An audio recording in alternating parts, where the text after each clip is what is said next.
I can say with 100% certainty that the Russians did try to interfere with our election in both 2016 and in 2018, and we know for certain they're continuing to do that today. As we talk about the emerging technologies here that really concerns me about is imagine a couple of days before the election, a deep fake video, what we call deep fake, is released, whether it's on Vice President Biden or the current President Trump, saying something they didn't say, with not enough lead time to get the voting electorate to realize none of that actually happened, and how you could potentially sway an entire electorate based on the technology in today. And so we really have to get a wrap on this deep fake technology because it's going to exist, but how do we differentiate that so we do not manipulate the local populace? It's something that I see in social media.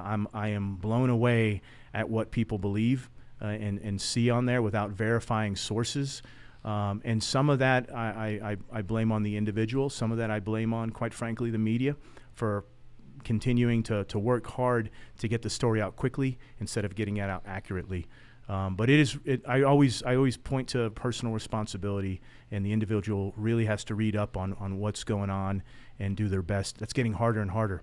Folks ask me all the time, hey, where do you get your news from? Where do you get your sources from? And I'm running out of places to tell people to go that I personally have confidence in.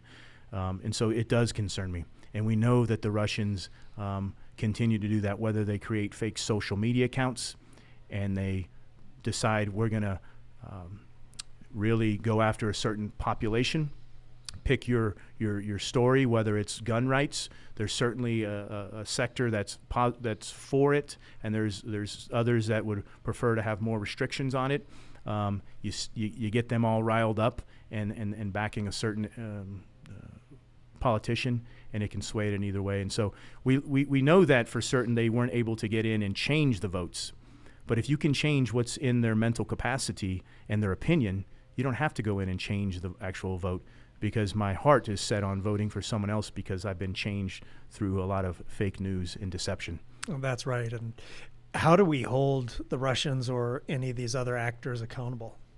Yeah, that's the million-dollar question, is how do you deter? I'm surprised that we haven't taken greater measures. I will say, and I can't get into a lot of that, but we do as a department, and certainly my previous teammates do an awful lot that you may not see on a daily basis. But we're in this phase, really, that you'll hear now of competition below the level of armed conflict.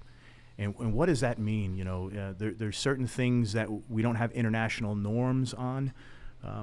But does the manipulation of the voting electorate via me creating a social media account constitute an act of war? And certainly not. So how do you respond to that? And it's a challenge to deter. It really is. We've done Cyber Command and others have done an awful lot to deter. But to your point, and I'd be a hypocrite to say otherwise, to date it has not fully deterred. And so we've got to look at other ways. Certainly you can't do things the same way and expect a different result. The Russians have a resolve. They're going to move out in a certain manner until we do something that really gets their attention, and certainly the Chinese as well.